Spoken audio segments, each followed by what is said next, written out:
1 minute जी. Anish ji, 1 second. Ready. Vidya Bharati उच्च शिक्षा संस्थान द्वारा आयोजित राष्ट्रीय शिक्षा नीति 2020 से संबंधित इंटरव्यू सीरीज में आप सभी का स्वागत है. वी आर थैंकफुल टू माननीय प्रकाश जी, ऑर्गेनाइजिंग सेक्रेटरी विद्या भारती उच्च शिक्षा संस्थान, एंड माननीय रघुनंदन जी, joint organising secretary Vidya Bharati उच्च शिक्षा संस्थान, for initiating dialogue and discussion on various aspects of NEP. Today we are going to discuss the provisions of NEP and teachers education and training. इस कड़ी में आज हमारे साथ मौजूद हैं professor Nityanand Pradhan, principal regional institute of education Bhopal. Professor Pradhan is a great educationist. He has vast experience of teaching. Before joining Regional Institute of Education Bhopal, he was Professor of Education at NCRT Shillong and reader at Ravenshaw University, Cuttack. So he has obtained most of his education from Utkal University, Bhubaneswar. You are most welcome, sir. Thank you. This interview will be moderated by Dr. Nagalingam M. Dr. Nagalingam is Assistant Professor in the Department of Social Work at Indira Gandhi National Tribal University, Amarkantak. So over to you, Nagalingam ji.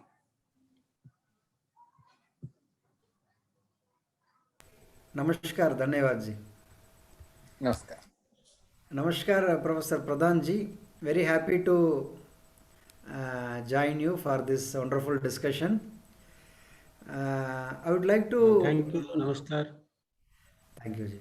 So I would like to start with your organization and its significance.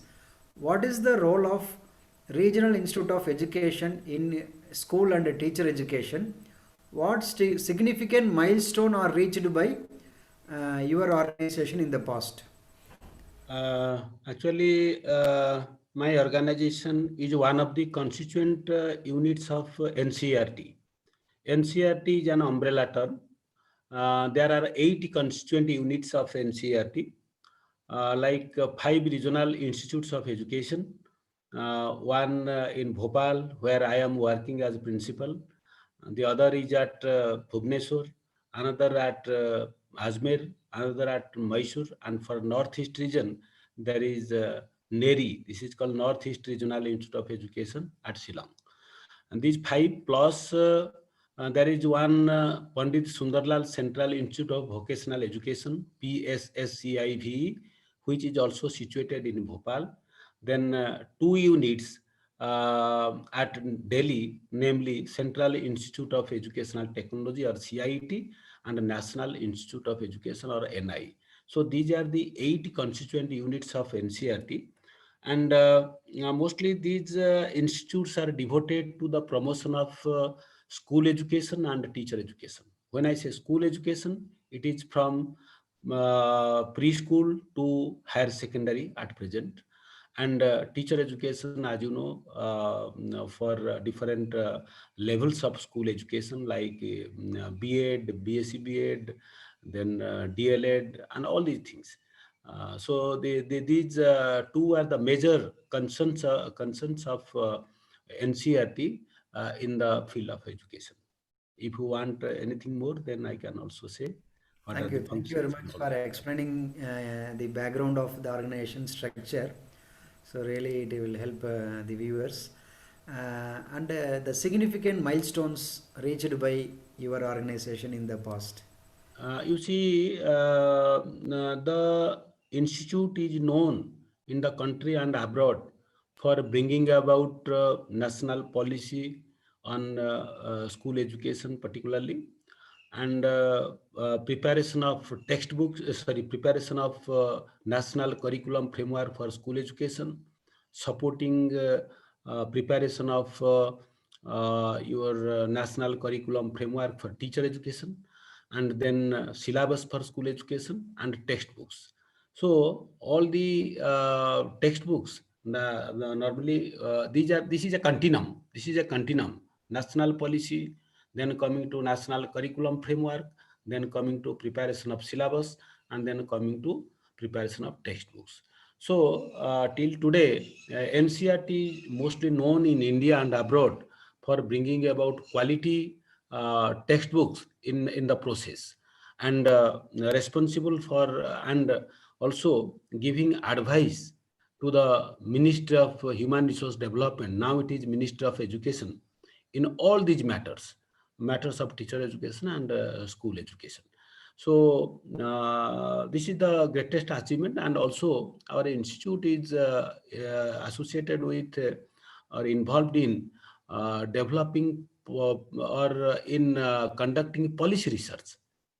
In all the matters of school education and teacher education, we conduct policy research. Policy research means research pertaining to different policies of the government. For example, midday meal is a policy, continuous and comprehensive evaluation is a policy, all the policy, and it means we use or implement whatever happens in school education and teacher education, that is evidence based, to make our programs or activities evidence based. We focus on research.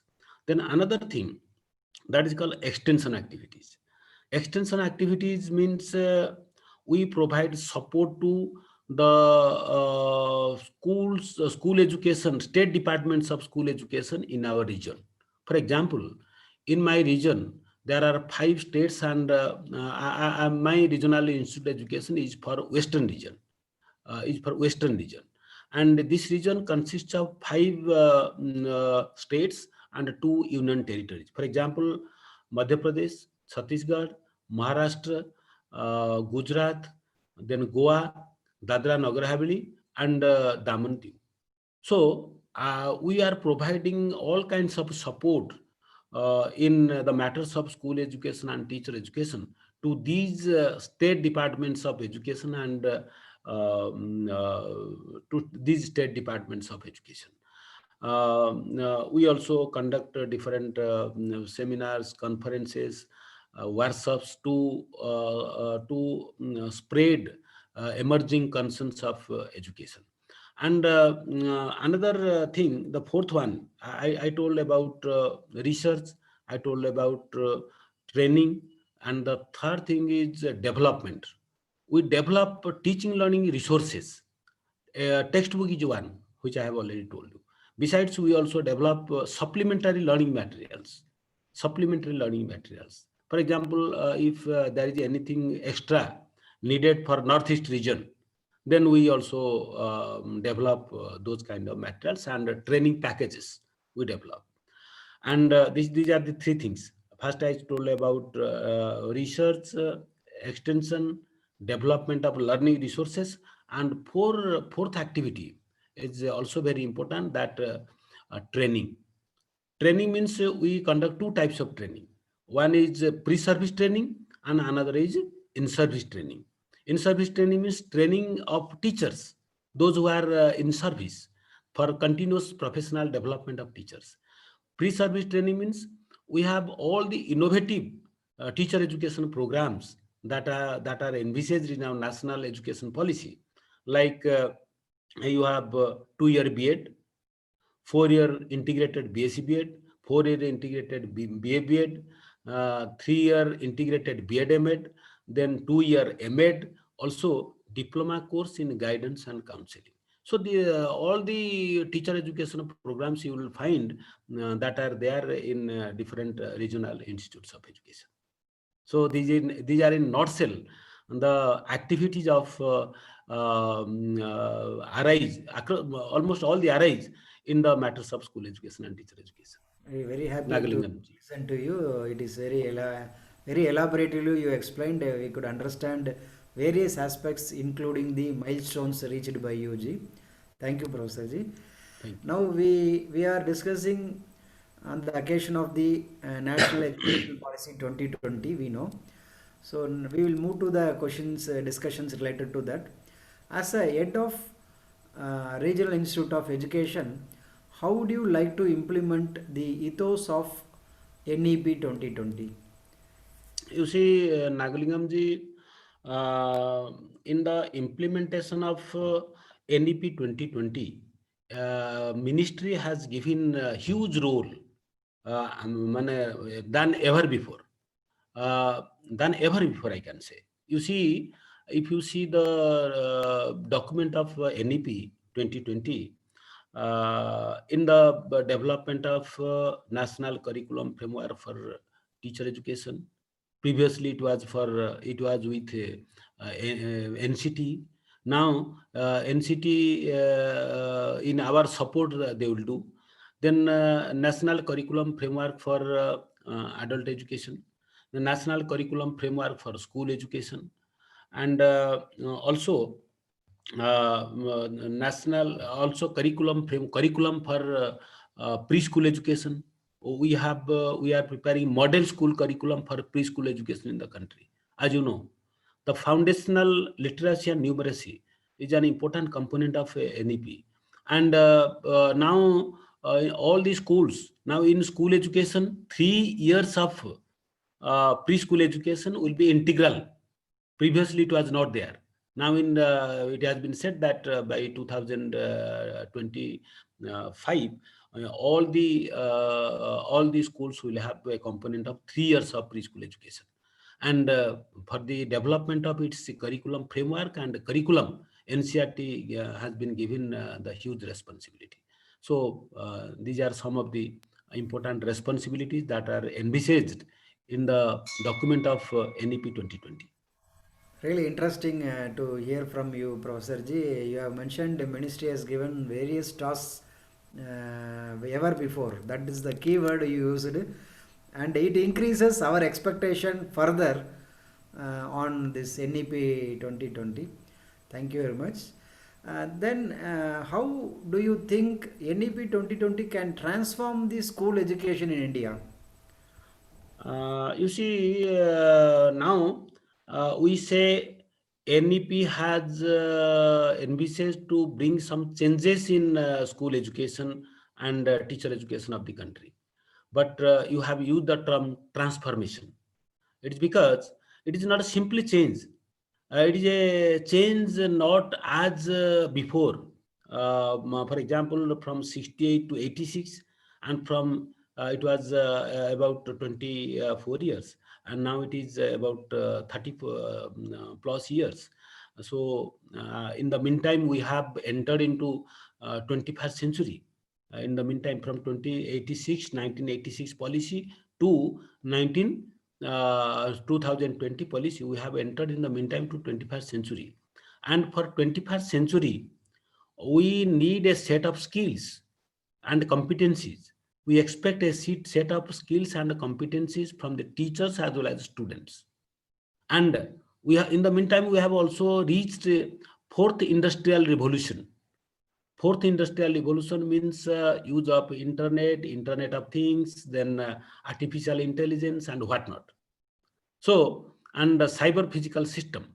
So, to cope up with the the requirements of fourth industrial revolution, robotics, automation, internet will be used for operating machines in the place of humans. Machine will operate. So this is what is called fourth industrial revolution. And here, for this, we need a set of skills and competencies from the teachers. So it will. So our curriculum, school curriculum, should be transformed. Not only changed, but also transformation means a big change. Change means change, but transformation is a big change. So not only school education, transformation of school education, but also transformation of higher education system of the country.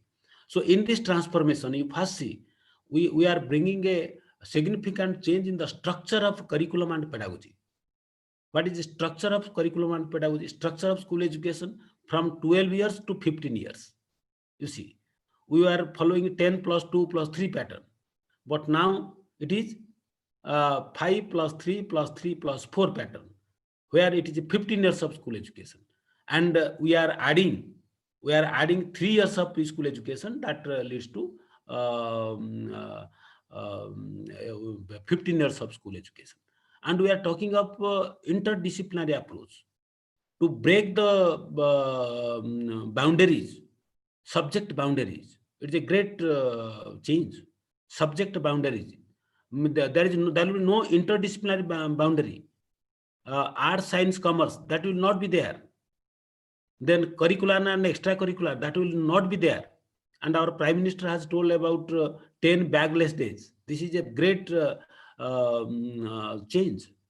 10 bagless days. What the students will do without bag to school? Can you imagine? People have never imagined this revolutionary idea that students will go to school without bag.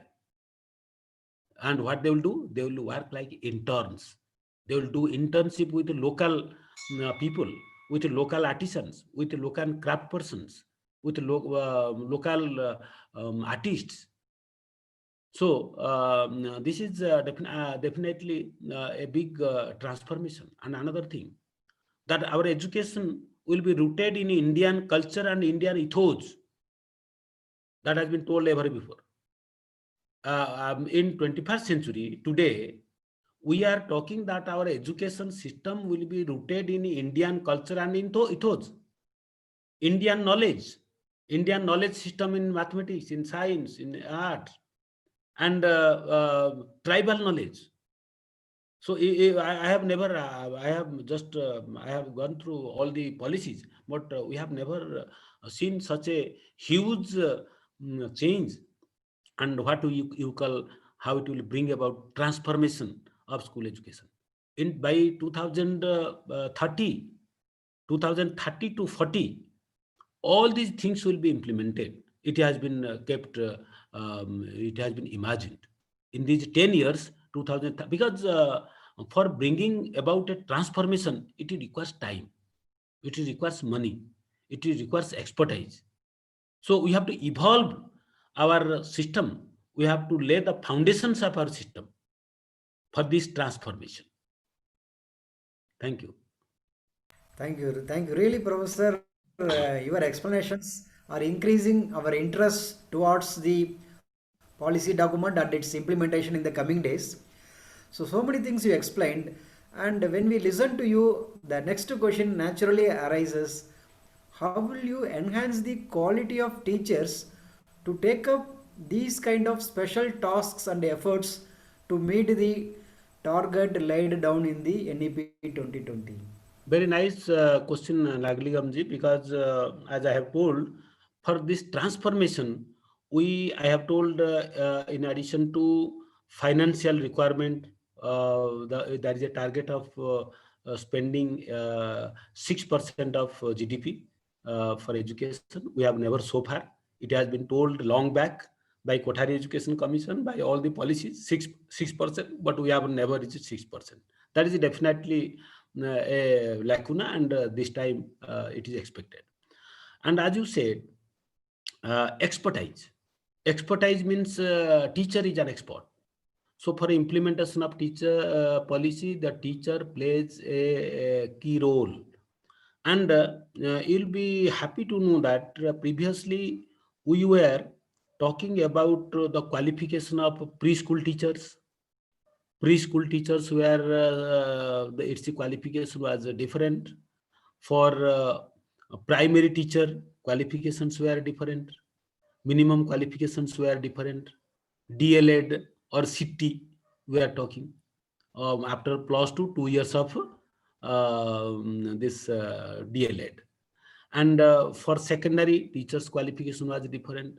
For a higher secondary level, qualification of teachers were different. But this policy has told that the minimum qualification of teachers at school level will be integrated BA B.Ed or BSc B.Ed with integrated teacher education qualification. That means 4-year integrated BSc B.Ed or 4-year integrated BA B.Ed. There will be no difference in the qualification of teachers teaching at the preschool level and teaching at the secondary level. Secondary level means that is 4 years of secondary education, 9 to 12. So there will be no difference. Minimum qualification for school teachers will be 4-year integrated BA BEd or BSc BEd. And definitely, this talks about the quality of teaching. This we have learned by reviewing the qualification of teachers from different parts of the world. In developed countries like US and UK, you will see that the qualification of teachers and the salary of teachers even, they do not differ from school and between school and higher education. And we have learned this from by this country has learned this by reviewing the qualification and salary of teachers from across the world. So at least this is a step that the qualification of school teachers for all levels of school education, preschool, then now at present we can say for foundational, for preparatory, for middle, and for secondary. These are 4 levels of school education. The qualification, minimum qualification will be 4-year integrated BA BEd or BSc BEd. So definitely that will improve the quality of preschool education. For preschool education, previously we are calling somebody with a matriculate qualification. He or she doesn't know about pedagogy, child psychology, and they are considered low. But now their status also will be raised. So this is how we can bring about the quality of teaching in different levels of school education. Very, very happy to listen to you, Professor Ji. The key point you mentioned is 6% allocation on GDP. That is really great Yeah. information to all of us. Then you already mentioned about the India's knowledge, our rich foundation like that. So in connection to that, I would like to know, how does your institution plan to inculcate India's rich ancient knowledge system in school education? In fact, you see, we are critical. Our role is critical to bring about the policy and also to bring about the curriculum for school education and teacher education. Curriculum and curriculum framework, and ultimately curriculum for school education and teacher education. So when the things will change, definitely because we'll be the maker, and we are also advisory body to the Ministry of Education. So whatever we'll be preparing, definitely we'll be implementing. And let me tell you, this 4-year integrated BSc BEd or integrated teacher education program, ITP. This is called ITP, integrated teacher education program. This is we are implementing since last many years, more than 25 years, NCERT, and only in 2000 from 2015 onwards, the country made it general, implemented it across, and now national education policy made it that this is the teacher education program, and after 2025 this teacher education program will be there. This 2-year teacher education program, 2-year BEd, DLEd, they will be no more. They will be stopped. So we were calling before 2014. These were the NCERT's innovative program, even 2-year BEd program. 2-year BEd program and 4-year BEd program were innovative programs. This structure was nowhere in the country. But when it was adopted in across the country, now it is these are no more innovative. These are no more innovative programs because country adopted it, and NEP vehemently also told that this should be the minimum qualification for teachers. So after whatever that will be prepared, definitely that will be implementing in our institution. Our institution is always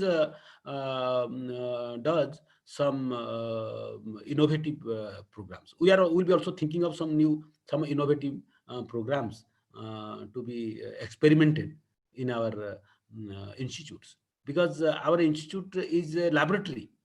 Our institute is a laboratory for teacher education and for school education. You'll be knowing, if you, I don't know, for in every regional institute of education, there is a DM school, demonstration multi-purpose school attached to it. But in Bhubaneswar, there is a DM school in the campus, and that is under the control of RI. I am the head of that school. So anything that we bring, anything change that we wish to bring, we first implement in our DM school. Our DM school is a laboratory school of NCERT.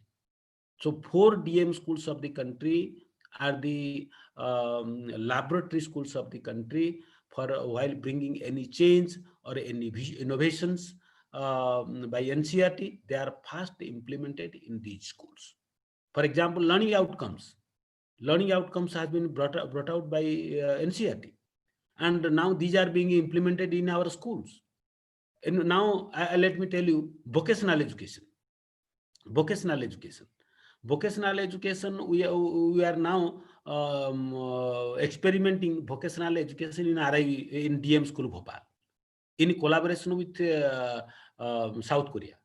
Very 2-3 days, 5 days back, Korean ambassador with his team, they came to see our vocational education program.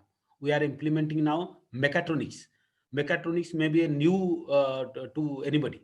So for the first time, we are experimenting mechatronics program, and they are supporting with 1 crore 40 lakh.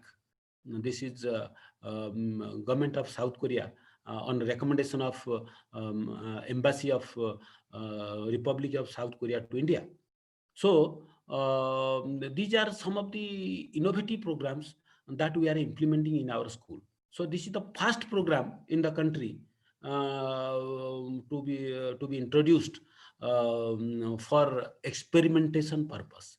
If it is successful, then it will be replicated across the country. Thank you. Thank you very much for your elaborations, Professor Pradhanji. You also mentioned in between vocational. In connection to that, we would like to know, this is really path-breaking suggestion in the policy.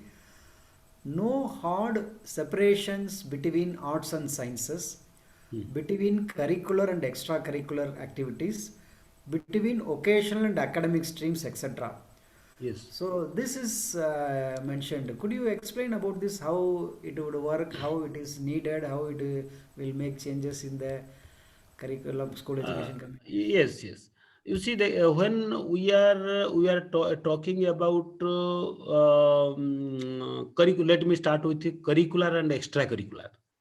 When we say extracurricular, it means in our mind it remains that that is something extra.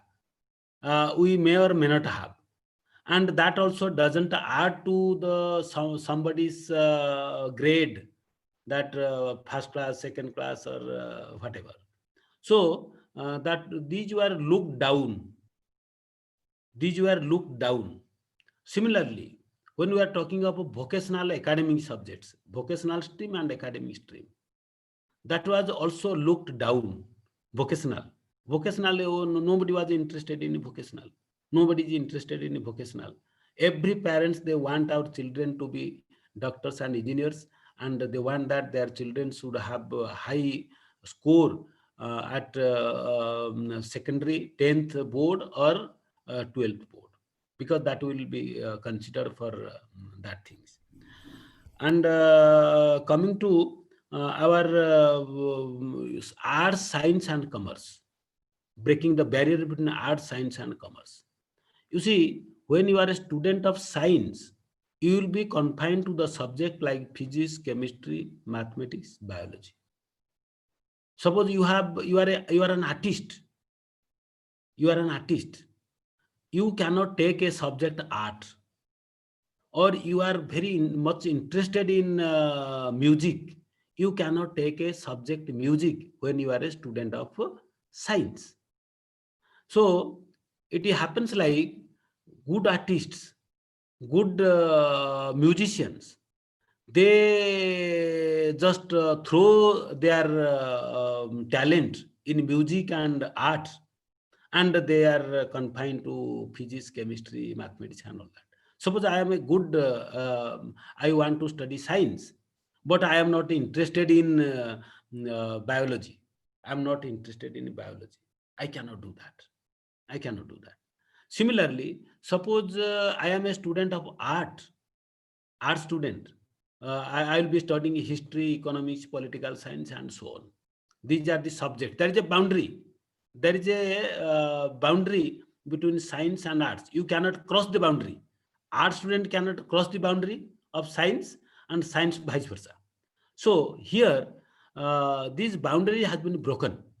That no, if you are a student, you are interested in history, then you can keep physics, chemistry, history also, and music. Physics, chemistry, music, and history. You see.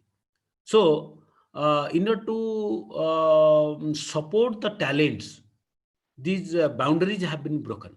And similarly, vocational subjects. If somebody is now in our school, in our DM school, we have beauty. We have beauty and wellness. Beauty and wellness means the skin and makeup, hair dressing, and all kinds of things are there. This we are implementing in collaboration with CRIVET, Korean Research Institute for Vocational Education and Training. They are coming and they are preparing. We are preparing curriculum, and they are also imparting training. You will be happy to know that normally in beauty and wellness, mostly you may feel that girls are more interested, but you will find that this is open, and exactly 50% boys and girls are there. So it means that if you just make a barrier that only girls will do that, or only art student will do that, then naturally our talents will not come. So this breaking the barrier between art, science, between curricular, extracurricular, between vocational and general education has been will be waived, that had been imagined in our NEP 2020. Very interesting, Professor J. This is really a path-breaking thought, and will really bring out the talents of our students in coming days. Very wonderful. Then you already mentioned about little about the research aspect. We are also very much interested to know more from you on that part. How will you ensure outstanding research, as mentioned in the policy, in the coming days? Outstanding research, how your university will ensure or contribute or take lead? You see, our activities in school education, whether it is school education or higher education, should be evidence based. And as regards research, much have been told in higher education section. And there will be National Research Foundation. If you have gone through that National Research Foundation, there will be a separate funding agency which will fund interdisciplinary research. Because we are discussing about school education, I am not going about that. And much things has been done, has been told about bringing quality research at a higher education level. But at the school education level, since last 2-3 years, suppose we have 4 components in NCERT. We have 4 components. One is, as I told about training, then research, then development, and extension. 4 areas of our work, broad areas of our work. And research is one of the areas. And I was mentioning about policy research. So when we are giving freedom to conduct research, usually our members, they were preferring to mostly in service training programs, development programs, and extension programs, workshops, seminars, and so on. But when we are analyzing the percentage of money or the percentage of time is devoted to these 4 areas, then research was at the low percentage of time, money, and resources were used for this research. But since last 2 years, NCERT made it mandatory that at least 20% of the programs undertaken by different RIs and NI, or all the 8 constituents of NCERT, at minimum 20% of the resources will be devoted to research. And accordingly, now since last 2-3 years, the NCERT constituents are doing better research work, and they are also supported. And we are also undertaking some of the research programs sponsored by state departments of education in our region. Suppose I am in Madhya Pradesh, stationed at Madhya Pradesh, and I have 5 states and 2 union territories, mostly Gujarat, the state of Gujarat, and the state of Madhya Pradesh. They sponsored as much as money for promotion of their research work. From 28, this Monday, means day after tomorrow, we are going to orient their teacher educators of diets, colleges of teacher education, and Institute of Advanced Study in Education. They are coming for 6 days continuously, and that will be just orienting their teachers in development of research proposals, to review their research proposals, and to orient them about how to bring about quality research. So that way, we are not only evolving research programs, quality research programs, that amounts to 20% of our resources, time and money, but also we are supporting our states and union territories to conduct quality research in the region. So policy is already in action. That confidence we are getting from your answer, Professor Ji. Thank you. And we are coming to the almost final part of the discussion. One important aspect we would like to know. In the policy, many places it is emphasized, mentioned about language, medium, multilingualism, mother tongue, home language. So really interesting to know that from you. How will you roll out these components at the primary level? What will be its benefits? You see, in our previous documents, even RT, you must have gone through Right to Education Act. It was telling that multilingual education, and the education of child should be at least in his mother tongue, as far as possible. But in this policy, it is said that the language of education of children should be necessarily in their mother tongue in the first 5 years of education. And the next 3 years, as far as possible, it will be for the next 3 years. So when we are talking of multilingualism or multilingual education, it means mother tongue based education, focus on mother tongue. And the teachers should be also multilingual. For that, teachers should be multilingual. Teachers should know about the language of the locality, and therefore, in the policy somewhere it is told that preferably local teachers will be for early stage of education, early stage of school education. Local teachers will be preferred than the outside teachers because of this language issue.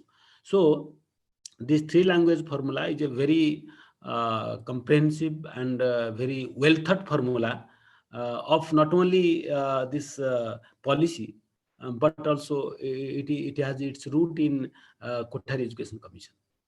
This 3 language formula is first envisaged in Kothari Education Commission, and till today we have not been able to do that because of different reasons. As you know, taking language into consideration, there is a some discrepancy in the opinion of different states.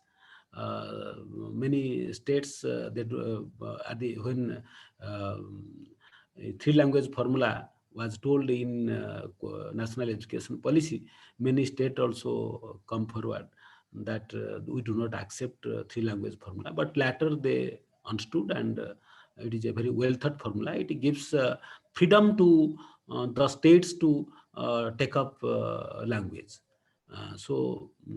Multilingual education or three language formula that is proposed in our policy is a very rational and well thought formula to evolve a national system of education. When I say a national system of education, idea of national system of education is in our 1986 policy. Then what is a national system of education? A system of education, not only one system of education for the whole nation. National system of education, I repeat, national system of education doesn't say one system of education for the whole country. Rather, national system of education says that it is according to the need of the country, according to the interest of the states, because India is not a country like South Africa, South Korea. There is only one language in the country, but in our country there are so many languages, there are so many religions. In a multicultural, multi-religious, multilingual country, in a country we have to respect to language of every region. Therefore, three language formula or multilingualism respects language of the locality, language of the region, mother tongue of every child. At least up to the first 5 years, everything should be in mother tongue. That is what is the idea of multilingualism or multilingual education, Mr. Nagalingam. Thank you, thank you. We could understand how much emphasis has given on language aspect in this policy, and the previous policy recommendations also continued in this policy. That is very interesting to know. Then finally, Professor Pradhanji, as a senior academician, educationist, academic leader, what are your suggestions for the better implementation of NEP 2020? You see, it has also been mentioned in our national policy document that some essential things for better implementation of this policy. Like as I said at the beginning of our discussion, that GDP, 6% of GDP, financial requirement, that is a fundamental requirement. And second thing is also, are you not seen? Second thing that is expertise. We should have to evolve expertise for different stages of education and for different disciplines also. If we are talking of vocational education, we are talking of fourth industrial revolution, and so we should have experts. At present, for example, vocational education, there is nothing like that. So we have to do that, and we have to also strengthen our administrative or management structure. So what the management structure? You must have heard about Central Advisory Board of Education, CABE, Central Advisory Board of Education. Since long, it is a very oldest advisory body and highest advisory body of the Government of India in the matters of education, from all levels of education: school education, higher education, teacher education, management of education, engineering education, technical education, and all that. But due to some reason or other, it was defunct for many years. It has many ups and downs. So we have to strengthen the structure of administrative structure of education, particularly, first we have to strengthen Central Advisory Board of Education. So, for giving proper advice, for empowering the different structures at the national level. This is a national level structure, Central Advisory Board of Education. I again tell you, the largest and highest advisory board, oldest advisory body, just after Calcutta University Commission. This was the recommendation of Calcutta University Commission, 1917. This CABE was established, but due to some reasons, economic reasons, it was dissolved, and then again it was revived, then again dissolved, and then again revived. So that has to be strengthened. And also the structures, academic and administrative structures at national, at state, at district, and at block level should be strengthened. So I again repeat, the number one, the financial investment in education. I don't tell about expenditure, rather investment in education. Number two, the expertise to be brought for different levels of education and different disciplines. And number three, and that is the administrative and academic structure at the national level, starting from the Central Advisory Board of Education to the block level structure should be strengthened. That will be the ground for effective implementation of NEP 2020. Otherwise, as before, even we have thought that between 2030 and 2040, it will get a full implementation shape. It will not be possible even after many years. If these things will not be settled, then it cannot be implemented effectively. We had a very wonderful discussion with you, Professor Pradhanji. Your explanations and interpretations have enlightened us very much. Thank you very much. Dhanyavad bahut bahut. Thank you. Thank you, sir. Over to Dr. Anish ji. Thank you. Thank you so much, Professor Pradhan, for such an insightful interview and sparing time from your busy schedule at extremely short notice, just 2-hour notice. Thank you. I also would like to thank Dr. Nagalingam ji for moderating this session. And I'm very sure that this session will be very helpful not only for the policymakers and different implementing agencies, even for the parents also, who are also stakeholder in understanding new education policy. So, dhanyavad.